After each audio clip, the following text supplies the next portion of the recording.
The restaurant is the kind of place where they fold your napkin when you use the restroom. Crisp white tablecloths. Hushed conversations. A wine list that costs more than my monthly mortgage. I watch Sloane slide her manicured fingers across the linen, tracing invisible patterns while she builds up to whatever this is. Her nails are perfect ovals, painted that soft pink shade that screams expensive salon. Mine are short, practical, clean, a veterinarian's hands. Preston adjusts his Rolex, third time in 5 minutes. The metal catches the light from the crystal chandelier overhead, and I wonder if that's intentional, if he practiced the gesture at home. Jasmine. Sloane's voice is soft, careful. The tone she used to use when she needed lunch money, or gas money, or that time she needed $50,000 to keep the creditors from her door. You know, Preston and I have been planning our wedding. I nod. Say nothing. Under the table, my phone rests in my lap, screen dark but ready. Dean sent me a text before I left the house. Just 2 words. Remember everything. We found the most amazing venue in Napa, Preston says. He leans forward, elbows on the table, like we're old friends discussing a business opportunity. Vineyard views, sunset ceremony, really exclusive.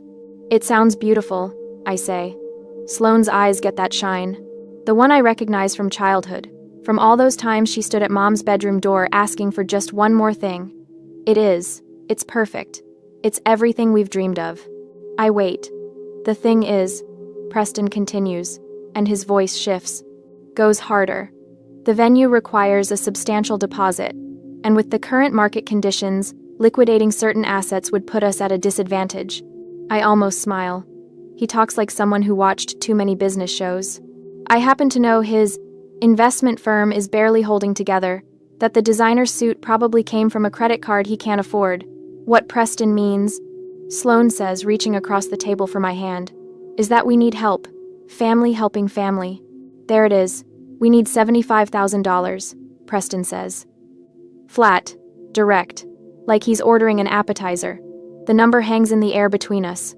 I think about Mom's house, the 4-bedroom bungalow where Sloane and I grew up. The house that's legally mine now has been for exactly 1 month. 1 month since we buried Mom. 1 month since I held her hand while she took her last breath. 1 month since Sloane showed up at the hospital 20 minutes too late, mascara perfect, claiming traffic. From selling Mom's house, I say quietly. Well, yes. Sloane squeezes my hand. Her palm is soft, moisturized. Mine feels rough against hers. You got the whole house, Jasmine. It's only fair that you share some of that value with family. Fair.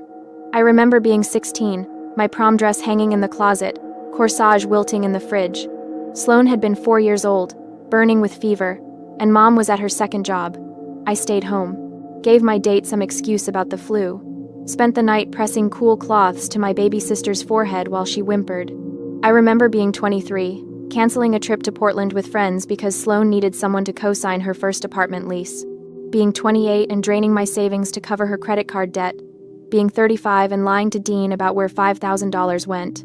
Being 41 and writing a check for $50,000 while Sloane sobbed about bankruptcy and bad decisions and promised this was the last time. Mom's voice echoes in my memory, weak from the cancer but firm in conviction. Jasmine, you've given enough. When will it be enough? It's only fair, Preston repeats. You got the whole house. What he doesn't say, that he was there 6 months ago, walking through Mom's living room while she slept upstairs, sedated on morphine, that I heard him and Sloane through the baby monitor I'd set up to listen for Mom's breathing. We could knock down this wall, Preston had said, open up the whole space, and replace that ugly fireplace with marble, Sloane added. Something modern. They were planning renovations to my mother's house while she was dying 1 floor above them. Mom would have wanted this for me, Sloane says now, and her eyes fill with tears.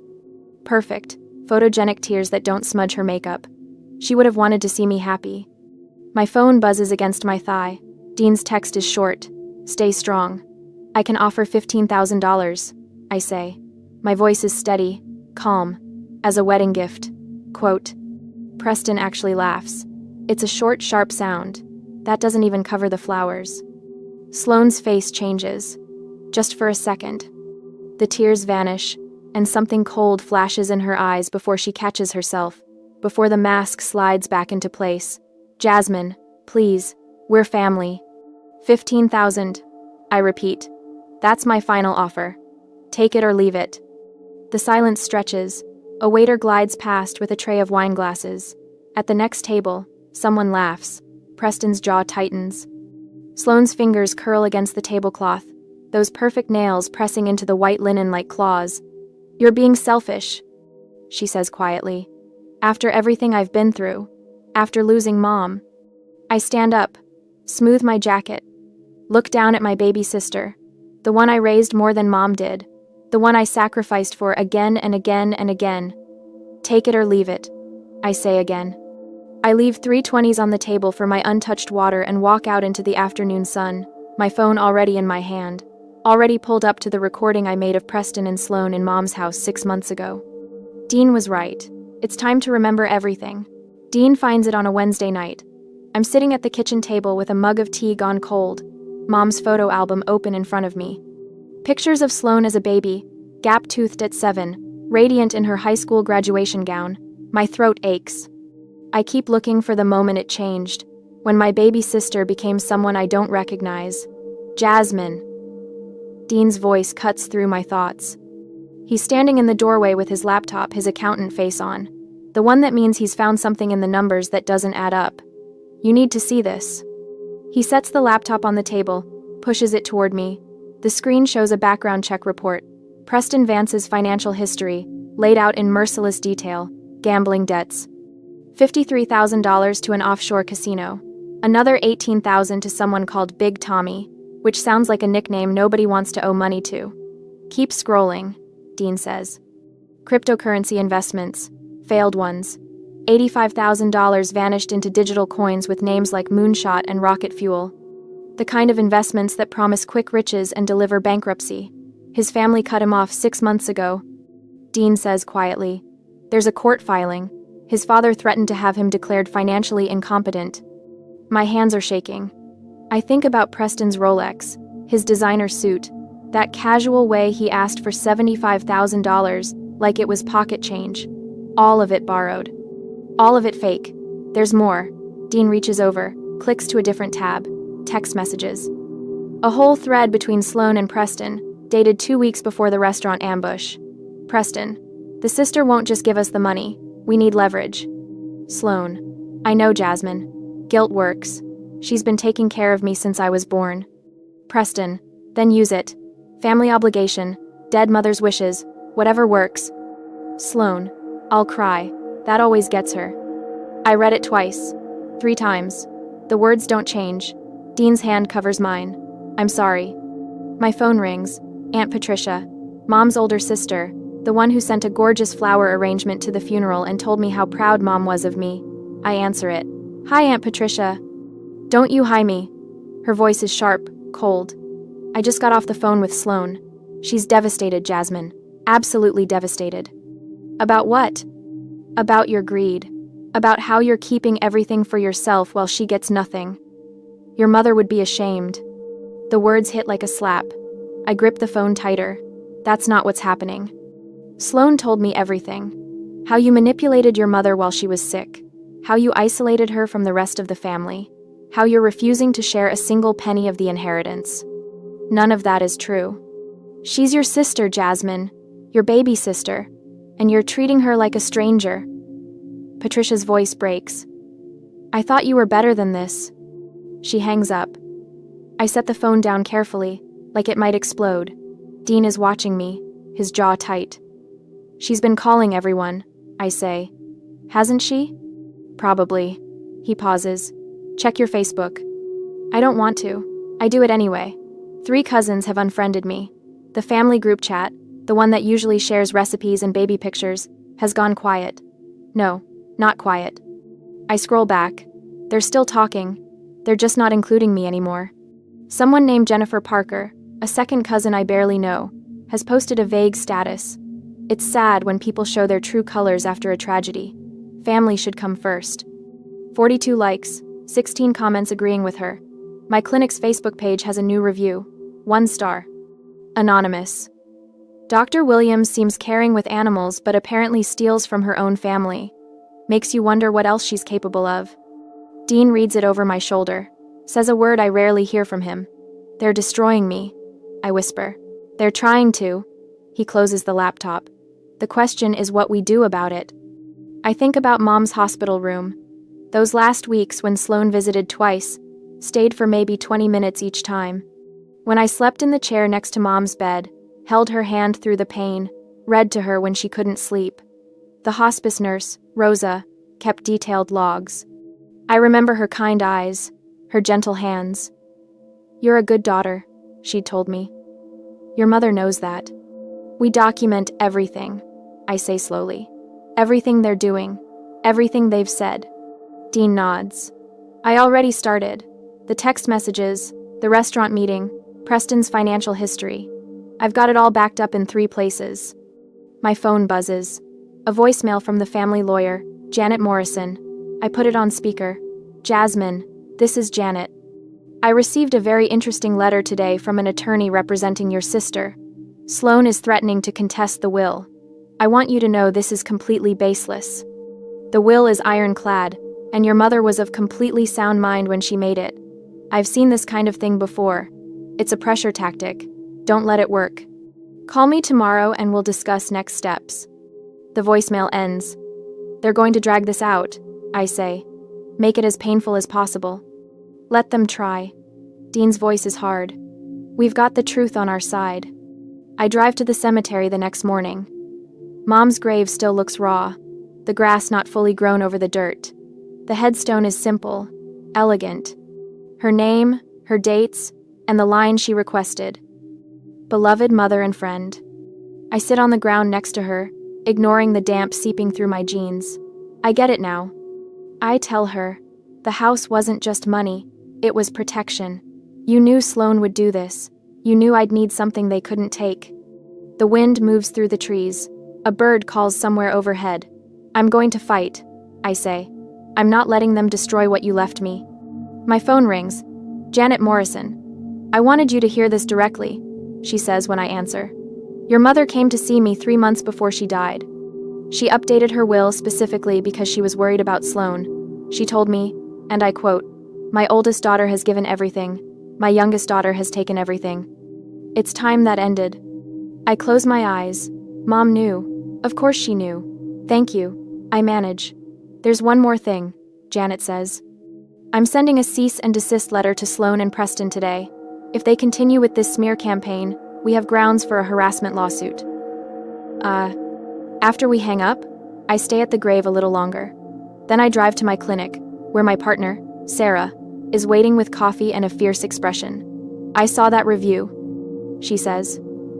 "Already flagged it as false. And I called the other partners. We're putting out a statement supporting you." "You don't have to do that." "Yes, we do." She hands me the coffee. "Your family too, Jasmine. The kind that actually matters." That evening, 3 relatives call. Cousins who've known me since childhood. They apologize. They say Sloan's story didn't add up once they thought about it. They remember who was really there for Mom. But then my phone chimes with another notification. My cousin Rachel's baby shower. The invitation has been rescinded. Sloan will be there, and I don't want any drama. I'm sorry. Thanks for watching. Dean finds me staring at the message. He doesn't say anything, just wraps his arms around me and holds on while I finally cry. 3 days later, Sloan's voice on the phone is different this time. Softer, broken. "Jasmine, I'm so sorry." She's crying. Real crying, not the practiced tears from the restaurant. "I've been so stressed about the wedding, about money, about everything. I said terrible things." I'm standing in the kitchen, phone pressed to my ear, watching Dean load the dishwasher. He glances up, and I can see the warning in his eyes. "I just want to make things right." Sloan continues. "Can we meet? Just the 4 of us. Preston wants to apologize too. We found a solution that works for everyone." My stomach tightens. "What kind of solution?" "Just come to dinner, please. Let's talk like family." She pauses. "There's this steakhouse Preston knows. Really nice. Our treat. Tomorrow night at 7? I should say no. Every instinct I have is screaming danger. But then she says it. The words that always work. Mom would want us to at least try, wouldn't she? After I hang up, Dean sets down the plate he's holding. You're not actually considering this. She sounded genuine. She sounded desperate. He dries his hands on a towel. This is a trap, Jasmine. You don't know that. Yes, I do. He pulls out his phone, types something. What's the name of the steakhouse? I tell him. Watch him scroll through whatever he's reading. One-party consent state, he says. The steakhouse is across the county line. So? So we bring insurance. He meets my eyes. A phone, set to record, just in case. The idea makes my chest tight. That feels wrong. You know what else feels wrong? Your sister trying to steal your inheritance. He sets his phone on the counter. We're not going to share it unless we need to. But if this goes the way I think it will, we'll be glad we have it. I spend the next day practicing. Standing in front of the bathroom mirror, watching my face stay calm while Dean throws impossible scenarios at me. Sign this, he says, waving a piece of paper. No, I say. My voice doesn't shake. Your mother would be ashamed of you. Maybe. I keep my breathing steady. But she left me the house for a reason. You're tearing this family apart. I'm protecting what she wanted me to have. By the time we pull into the steakhouse parking lot the next evening, I've got a folder in my bag. Copies of the will, the recording from Mom's house, affidavits from her doctor, her hospice nurse, her best friend. Everything that proves Sloane barely showed up during those final months. The restaurant is all dark wood and leather booths. Expensive. The kind of place where even the bread basket costs more than a regular dinner. I spot them immediately. Not Sloane and Preston at the table. Two men in suits at the bar, watching us walk in. Their posture is too alert, too focused. They're not here for steak. Lawyers, Dean murmurs. His hand finds the small of my back. Sloane waves from a corner booth, her smile bright and perfect. Preston stands as we approach, his Rolex catching the dim lighting. Again. You came! Sloane pulls me into a hug. She smells like expensive perfume. I'm so glad. The appetizers arrive fast. Too fast. Like they were already ordered.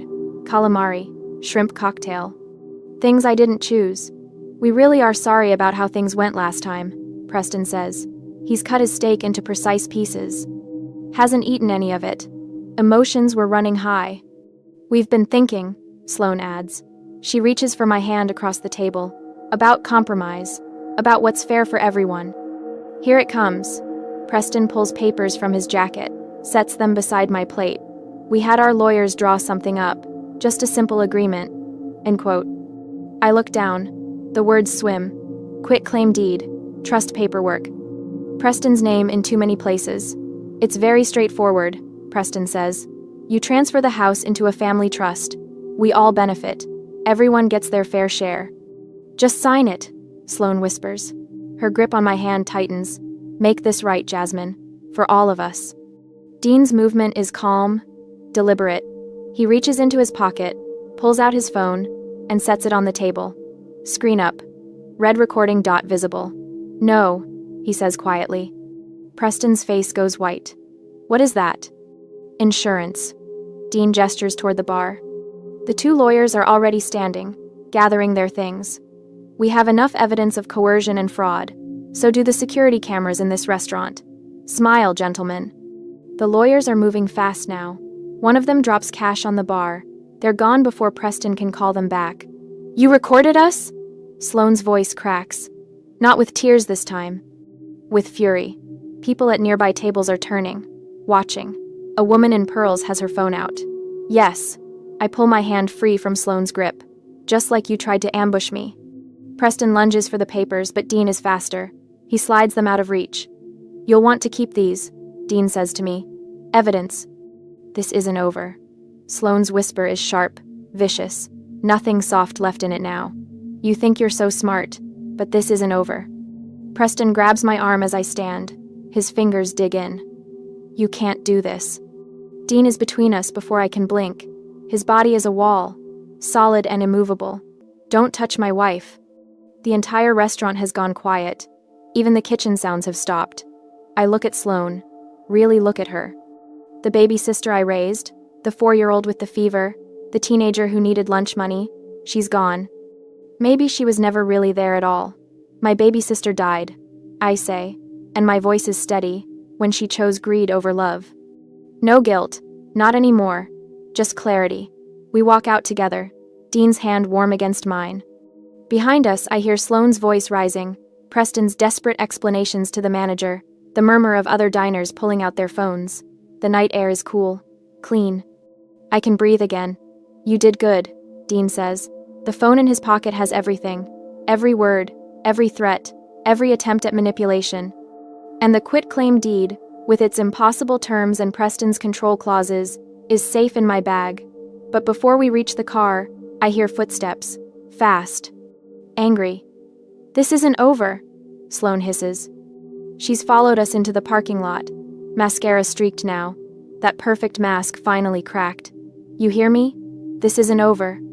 Preston is behind her, reaching. His hand catches my jacket.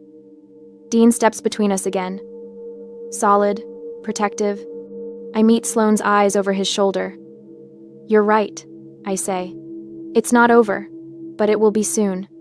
We drive home in silence. The recording sits in Dean's phone. The quitclaim deed sits in my bag. And somewhere behind us, my sister is realizing she's already lost. Later that night, the state bar complaint form sits on my kitchen table, crisp white paper covered in my careful handwriting. I've filled out dozens of medical forms in my career, but this one feels different. Each line I write is a small act of war. Dean leans over my shoulder, reading as I type the final details into the online portal. You're sure about the names? Jason Mitchell and Rebecca Hartwell. I don't need to check my notes. Those two lawyers sitting at the steakhouse bar are burned into my memory, licensed in this state for 8 and 12 years respectively. Both should know better than to participate in documented coercion. The cursor hovers over the submit button. My finger hesitates. What Mom would want doesn't matter anymore, Dean says quietly. He knows what I'm thinking. That Mom always preferred peace. That she spent her whole life smoothing over Sloane's messes, keeping family dinners civil, pretending everything was fine. What matters is what's right. I click submit. The confirmation screen loads. Case number 2025ETH4471. I screenshot it, add it to the folder on my desktop labeled Evidence. The folder is getting thick. Affidavits from Dr. Harrison documenting Sloane's 3 visits during Mom's 6-month hospice care, compared to my daily presence. Rosa's detailed nursing logs showing who was actually there at 2 a.m. when Mom couldn't breathe, who changed her sheets, who held her hand. Bob's written statement about Preston photographing the property from the sidewalk 2 weeks before Mom died, notepad in hand like he was already planning the renovations. My phone rings. Unknown number. I let it go to voicemail, but the next call comes 30 seconds later. Same number. Answer it, Dean says. We're recording everything now. I tap the speaker button, the recording app already running. This is Jasmine. Miss Williams, this is Richard Vance. The voice is deep, authoritative, old money trying to sound reasonable. Preston's father. I say nothing. I'm calling about this unfortunate situation with my son and your sister. I understand there's been some tension regarding family property. I have tension. The word tastes bitter. Is that what we're calling attempted fraud now? A pause. I've been made aware of a recording, one that my son claims was obtained illegally and is being used to threaten him. Dean shakes his head sharply. I ignore him. The recording was made in a one-party consent state, Mr. Vance. I checked before I went to that steakhouse. Everything on that recording is legal and admissible. Nevertheless, his voice goes harder. If that recording is shared publicly, or if you continue this harassment campaign against my son, we will have no choice but to pursue defamation charges. Preston is prepared to take whatever legal action necessary to protect his reputation. The laugh comes out before I can stop it. Sharp, bitter. His reputation. The one where he tried to defraud a grieving woman out of her inheritance? That reputation? I would encourage you to speak with your attorney, Miss Williams, and to remember that legal battles are expensive, protracted. I have considerable resources at my disposal. The line goes dead. I stare at my phone. My hands are steady, but something cold has settled in my chest. He's bluffing, Dean says. That was a scare tactic. Maybe. I add the call to my timeline, noting the date, time, and content. The document is 15 pages now. Every text from Sloan, every social media post, every threatening phone call, all time-stamped, all organized, all backed up to 3 separate cloud services. My laptop chimes. Email notification. I almost ignore it, but the subject line catches my eye. Thinking of you. It's from someone named Jennifer Walsh. I don't know any Jennifer Walsh. I open it anyway. The message is short, sweet, sympathetic. I saw Sloane's post about missing her sister and I just wanted to reach out. I can't imagine how hard it must be to lose your mother and then have family conflict on top of that grief. Sloane showed me some old photos of you two together. She seems like such a loving person. I hope you can find it in your heart to forgive whatever misunderstanding has come between you. Family is so important. I scroll down. The signature includes a link to her Instagram account. Dean is already pulling it up on his phone. 147 comments on that post Sloane made yesterday. The one with the childhood photos. I don't need to look. I know which photos she used. The 2 of us at the beach. Me helping her learn to ride a bike. Christmas morning when she was 8 and I was 20. Me in my college sweatshirt. Her in matching pajamas that I'd bought with my grocery store paycheck. Missing my sister who abandoned me. Dean reads. Who got everything and left me with nothing but memories. Mom loved us both, but Jasmine only loves herself now. The comments are worse. Strangers calling me selfish, greedy, a bad sister, a disgrace. I close the laptop. We don't respond, I say. My voice sounds far away, not publicly. Agreed. Dean's already typing on his phone, but I'm sending the screenshots to our lawyer and to your cousin Marie. She's been asking questions. The rest of the afternoon blurs. Dean's IT friend, someone named Marcus who works in digital forensics, stops by to image my hard drive. Preserve everything, he says, his equipment humming on my kitchen table. Texts, emails, social media interactions. If this goes to court, you want a clean chain of custody. My phone buzzes. Aunt Patricia. I don't answer. The voicemail notification appears 30 seconds later. Jasmine, I just want to understand. Patricia's voice is thick, like she's been crying. Sloane showed me messages where you threatened to ruin her wedding. Where you said terrible things about Preston. She's devastated. Absolutely devastated. I know you're grieving, honey, but this isn't like you. Call me, please. Let's talk about this before it gets any worse. I save the voicemail, add it to the evidence folder. She's lying about the messages, I tell Dean. I never threatened anything. I know. He's typing furiously on his laptop now, cross-referencing dates. Which means Sloane either fabricated them or took real messages completely out of context. Either way, it's more evidence of her pattern of deception. Evening comes. I'm at my desk, drafting emails to my cousins. Not defensive, not angry, just facts. Dates of Mom's hospice care, documentation of who was present. Copies of the will, properly redacted. The truth, laid out simply and clearly for anyone willing to look. I don't send them yet. Our lawyer said to wait. To let Sloane keep digging her hole deeper while we build our case higher. My phone rings again. This time it's the veterinary practice. I almost don't answer, but Dr. Sanders is a partner. I have to take his call. Jasmine, we need to talk about something. His voice is careful. Professional. We received a complaint through the state board, anonymous, claiming you've been distracted at work, that you made a medication error that endangered a patient. My stomach drops. That's not true. I know. His voice softens slightly. I checked. All your charts are perfect. Every medication is documented and correct, but the board has to investigate anyway. It's procedure. How long?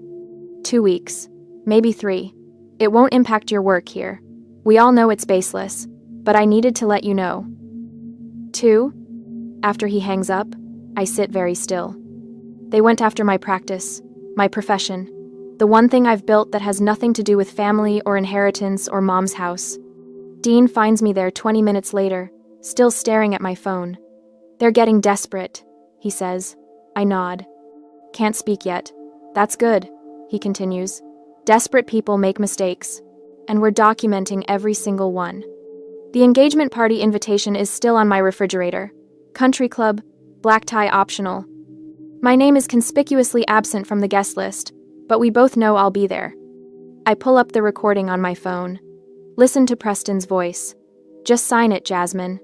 Sloane's urgent whisper. The lawyer's footsteps retreating. The engagement party is coming, and I'm ready. On the day of the engagement party, the country club parking lot is full of luxury cars, BMWs, Mercedes, a Tesla that probably costs more than my entire year's salary. Dean pulls into a spot near the entrance, and I can see the glow of chandeliers through the tall windows. Inside, Sloane's engagement party is in full swing. You sure about this? Dean asks. I check my phone. The recording is queued up, ready. The phone is in my purse, fully charged. I'm sure. We walk toward the entrance together. My hands are steady. That surprises me. I expected them to shake. A bridesmaid blocks the door before we reach it. I recognize her from Sloane's Instagram posts. Tall, blonde, wearing a dress that costs more than my mortgage payment. Her smile is ice. You're not welcome here, she says. I'm here to show everyone the truth, I tell her. Her eyes narrow. She pulls out her phone, and I know she's texting Preston. Within seconds, a security guard appears from inside. Navy uniform, radio on his belt. He's young, maybe 25, and he looks uncomfortable. Ma'am, I'm going to have to ask you to leave, he says. Then the country club manager arrives. Older, silver-haired, wearing a suit that screams authority. This is a private event. If you don't leave immediately, we'll call the police for trespassing. Dean's hand finds mine, squeezes once. Then he looks at the manager with that calm accountant face of his. We're here as paying guests. The manager blinks. Excuse me. We'd like to purchase drinks at the bar, Dean continues. He pulls out his wallet, extracts his credit card. That makes us customers, not trespassers. I watch the manager's expression shift. He's calculating, weighing the legal implications. Dean's right, and we both know it.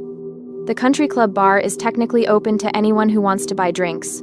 2 martinis, Dean says to the security guard. If you don't mind. The manager's jaw tightens, but he nods at the guard. We've bought ourselves time. Not much, but enough. Inside, the ballroom is everything Sloane wanted. White roses everywhere. String quartet playing in the corner.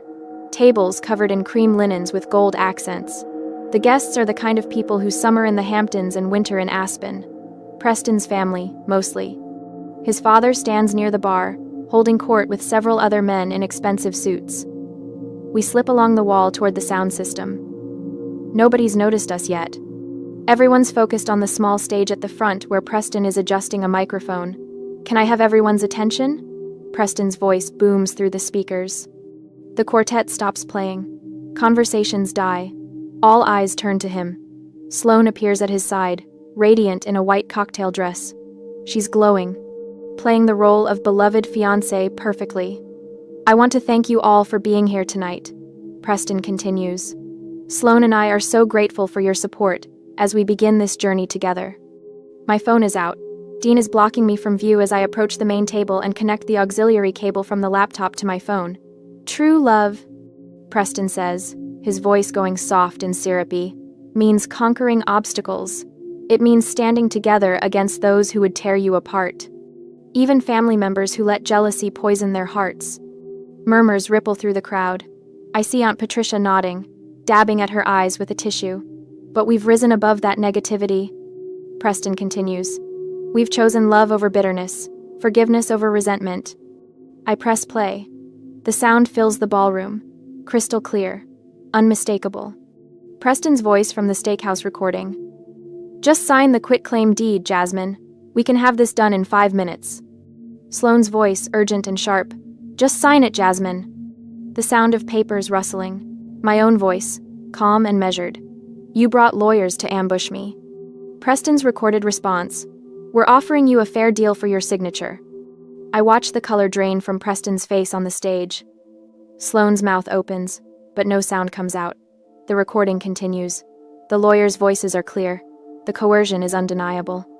Every manipulative word, every threat, every lie, is exposed for everyone to hear. Stop that, Sloane screams. Her voice is raw, nothing like the soft, sweet tone she's been using all night. Stop it right now. But I don't stop. I let the entire recording play, 2 minutes that feel like 2 hours. When it ends, The silence in the ballroom is absolute. Preston's father moves first. He storms toward the stage, his face purple with rage. You lied to us! Dad, I can explain, Preston starts. You told me Jasmine was being unreasonable. His father's roar echoes off the walls. You said she was keeping your inheritance. You're cut off. Do you hear me? Cut off. And you owe us $100,000 for the deposits we already paid. Guests are pulling out their phones, recording, posting. The social media machine that Sloane used against me is now turning on her. I see the bridesmaids backing away from Sloane. See Preston's relatives shaking their heads. See Aunt Patricia's face crumple as she realizes she backed the wrong sister. That recording is illegal. Sloane shrieks. She can't use it. One-party consent state, Dean says quietly, but loud enough for the people near us to hear. Perfectly legal. I unplug the phone from the laptop. Look at Sloane. Really look at her. The mask is gone now.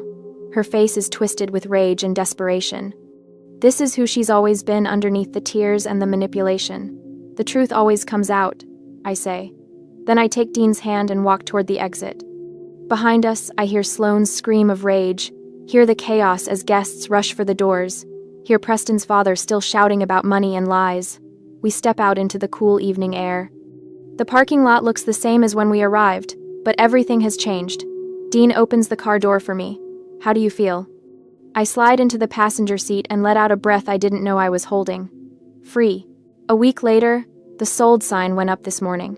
Red letters on white, staked into the lawn like a flag of surrender. Or maybe victory. I'm not sure which yet. I stand in the empty living room where Mom used to keep her reading chair by the window. The hardwood floors echo under my footsteps. Every sound bounces off bare walls, magnifying the silence. Sunlight streams through windows that need washing, catching dust motes in golden beams. Dean walks past carrying the last box. Mom's photo albums, carefully wrapped in bubble wrap. Her face smiles up from the top frame, taken at my college graduation. She looked so proud that day. Tired but proud. That's everything, Dean says, setting the box by the front door. You ready? I nod. Can't quite speak yet. My phone buzzes in my pocket. I pull it out, see Sloane's name flashing across the screen. The voicemail icon appears seconds later. Dean watches me. You going to listen to it? I tap the screen. Put it on speaker because I have nothing left to hide. Sloane's voice fills the empty room. Hysterical. Raw. Jasmine, you have to fix this. Preston's family cut him off completely. The wedding venue is gone. Everyone knows.